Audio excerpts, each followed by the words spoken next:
আজকে আমি এসেছি আমার নিয়ারেস্ট নেবার সাধারণ ঘরের ছেলে, ওরা এখানকার স্থায়ী বাসিন্দা, তার ভোটার কার্ড, আধার কার্ড, প্যান কার্ড, এভরিথিং, নিজস্ব বাড়ি। তা সত্ত্বেও কে একজন কমপ্লেন করেছে, যখন আমরা ট্রেজারি বিল্ডিংয়ে যাই আলিপুরে, বলে একজন কমপ্লেন করেছে, তার বেসিসে আমরা নাম কেটে দিয়েছি, ডিলিট করে দিয়েছি ভোটার লিস্ট থেকে। But this is not the procedure in the, as per the Representation of People's Act and all norms, violation of Section 14, Article 14, Article 19, Article 21 of the Constitution of India. কেউ কারোর fundamental right cannot be infringed.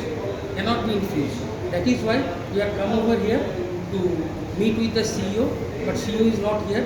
আমরা স্যাটারডেও এসেছিলাম, ওনার পিএসের সাথে কথা বলেছি ইলেকশনের। তারপরে দেখেছি আমার মায়ের আর আমার ভাইয়ের তিনজনের নাম রিলেটেড আছে, বাট আমরা রেগুলার ভোট দিয়ে এসেছিলাম। আর তারপরে আমি ট্রেজারি বিল্ডিংয়ে গিয়েছি, কমপ্লেন করেছি, ওখান দিয়ে আমাকে একজনের নাম বলেছে। আমি যখন ওর নামের জন্য আমি এভিডেন্স চাইলাম কিছু, আমাকে প্রুফ দেন, তাহলে ওরা বললো কি আমাদের রাইটস নেই দেওয়ার, ওই জন্য আপনি গিয়ে কমপ্লেন করুন।